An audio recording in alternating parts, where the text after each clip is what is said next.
Merci pour le président Gilles Kaloubi. Merci chaîne Hispania Sama Congo. Merci pour la caméra journaliste. En tout cas, Congo Pénézonien. En tout cas, moi, un Libanais, un chef Libanais, Jamal Sami, a 37 millions.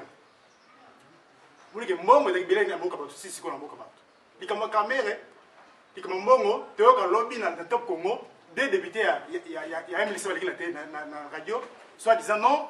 Biso to kota parlement réunion pas seulement pour le Cameroun état d'urgence to le 10 milliards euros ya bad na bi ba député il y a fait un ministre le monter seulement 10 milliards alors que mon wa so de monter temps bazo liango vanda kinye bo tel ran musika musa député nani au contrôler les dépenses ça là on interpeller ba pour monter le bureau ba tout député comme 10 milliards au bas de PCI et vous avez pas pays africain n'a pas kabola monter yo le qui na top Congo ba kité to siéger pour la l'état d'urgence aux séparation du pouvoir. Oh, article 145 est clair.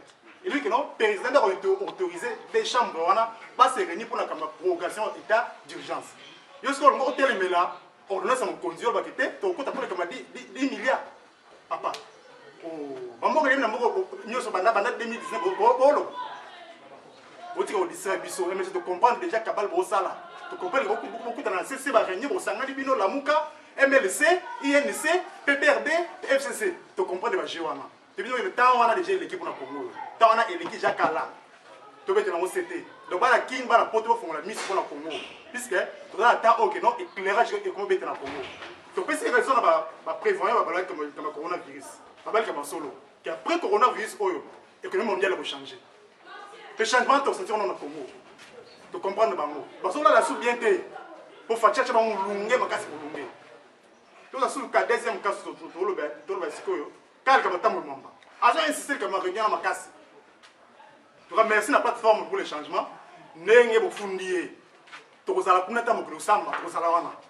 Vous allez bien fondé autant du chef de l'État. Dès que ça sera top pour nous. Il y a un samba. Tu vois, c'est ma qui est en manière matéa. Ou est en avion ou avec ça, ma sasikuna. Tu as la plateforme pour le changement. Bisous, nous comment tu as si mal bino. Tu as la plainte pour contre outrage du chef de l'État. Puisque tu as dit que la négociation va souffrir car il est le chef de l'État. Bisous, tu as noté, tu as noté. En tout cas, on merci à président Gilles Kaloubi. Merci à Kabo Kaboche de Lumbashi. Merci à Londres, à New York. Merci pour la Titi soit à l'Afrique du Sud. Tu comprends les gens confirmés, mais vous avez besoin de matériel pour belé. Merci. Maman Charlotte, merci. Balandi na biso kasango malamu ya mikolo na mokolo à travers président Gilles yango wana tozali koyiba na moko na moko naza kopesa bino merci pour fongola matoyi pour la information ya mboka na biso ya liboso nazali kokondamner les faits Kabila oyo akufa. Je le condamne à 100%. Puisque yende ayilaki biso soi-disant mwana. Soki ye abumaka ngandu te lelo makambo ezalaki te. Azalaki na objectif na ye. Azampola ke tango akomaki na monsieur Kabila soi-disant mwana na ye, atindaki ye directement na Chine pour que nous fasse formation. Après 6 mois, akomi général. C'est ça la mawapi. Le passé c'est M. Kabila qui est à la base de l'effet Kabila. Ce qu'on a dit que pour nini bande konaye abumaki bango. C'est pour dire que Zaki mona na yete bandeko. Na oyo etali ekutana la M. Kabila na président de la République. Bisignon se tout tranquillité. Puisque les lots vendent ma solo, c'est pour montrer que pas ces amakasi. Pas ces amakasi. Tout ça pour se pélater. Tout ça pour se pélater mon côté. Tout ça pour se cabisso.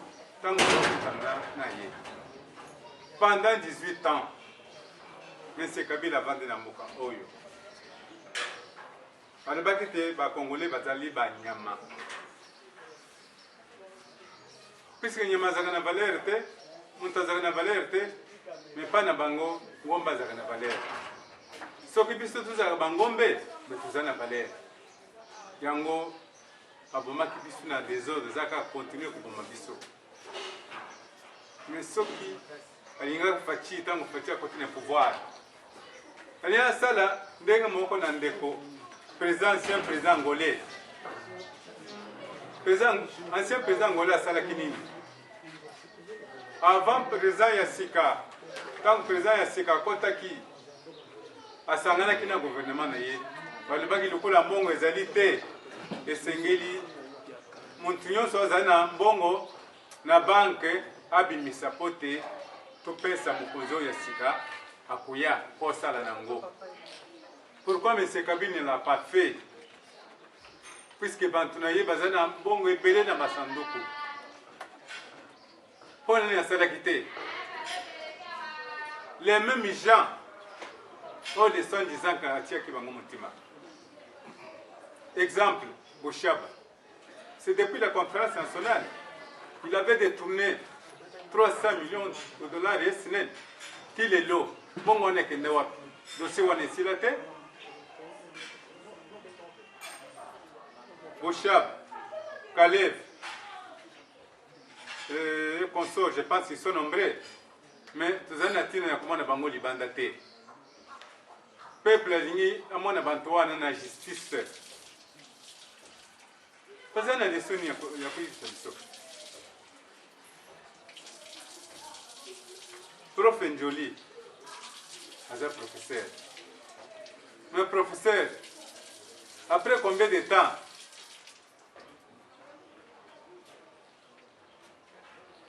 il a fallu à ce qu'on appelle à créer ouvrage. À créer un ouvrage, combien de fois ça a créé? Attends, de mon côté, il s'est dit professeur verbalement. Azagna Seni, tant que président Tshisekedi, Yende Azwaki, Basengaki, Yazalaki non. Réponse une appelle. Yende Azé président période où il a fallu à l'oba. Tout que Yende à l'équipe. Pour n'ani à Kangaki Monoko. Les sons n'y ont pas fait ce biseau. En tout cas, les Congolais nyonso, vous avez un biseau. Muntu ata moko te ko distraire bino. Période ya Mobutu, ère ya conférence. Ba bêtise banda ko sala mapote ba conférence. Et là, il y a Salamaki. Tu le vois qui te. Oh, il y a un Salam Mabe. À l'obi Mabe. N'a pas quoi. C'est ce qui s'est passé. Tu y viens d'Ako Namoko Namoko. N'a pas oh, il y a un Salam Mabe. Tu y vas à Sani Bangote. Chaque jour, tu dois pouvoir adresser la banque. Chaque jour, que les lots. Président du secrétaire de Bakri que vos orbinos ont mis en charge. Ça dit beaucoup. Dans cette période de sous-salanité,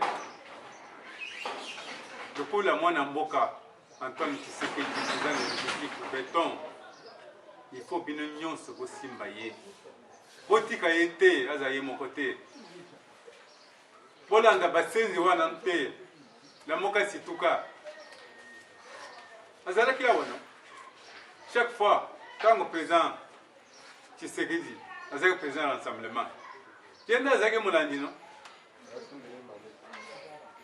Abanda ko le benso ki kaningini ngai na liberté. Ya le baki ngana ko kota te. Mais c'est camere ayaki na mission na ye. Puisqu'à chaque fois, à toute la rencontre, peuple banda ko linga camere te banda ko le ba, aux traître. Vous traitez na yo ko sila te. Même dernière rencontre, il faut pas qu'on a candidat moko. Dans le qui banquier sur la qui caméra, le baki yote, puis sorti que caméléon a yote. Mais mission la caméra qui n'ango, nous allons confondre hier. Puis ça y a qui peut détruire Mokonzi Yambuka. Après 5 ans, voilà, je vous disais quoi? Aïbé de mon côté. Mais ce Cameroun n'a pas une leçon. Azali Mopaya, Aza Congolais. Nous sommes à subir.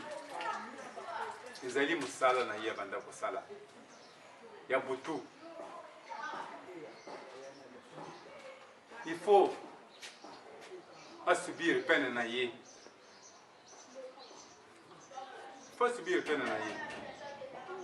Et puis, il y a une logistique qui est Mokonzi Yambuka. Mais il y a ce qui est service de comptabilité, ce qui est la cabine, c'est la gâtée. À chaque fin du mois, c'est la gagne. Entrée, sortie, beaucoup de gens ont été na bacharge, na nyungu bateau, il faut que vous foutez. Il faut que vous foutez la facture. Ce que vous voulez que vous foutez, non, vous foutez la bino. Mais la caméra, c'est un bon. Oh, il y a Zala qui dit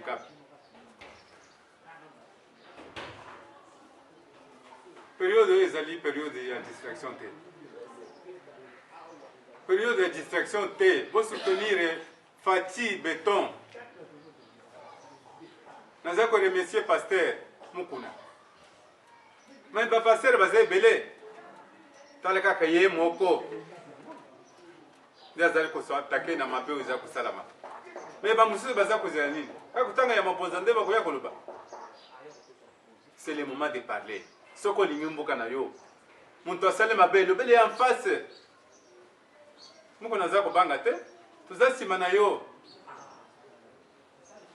Loba eyo koye ya.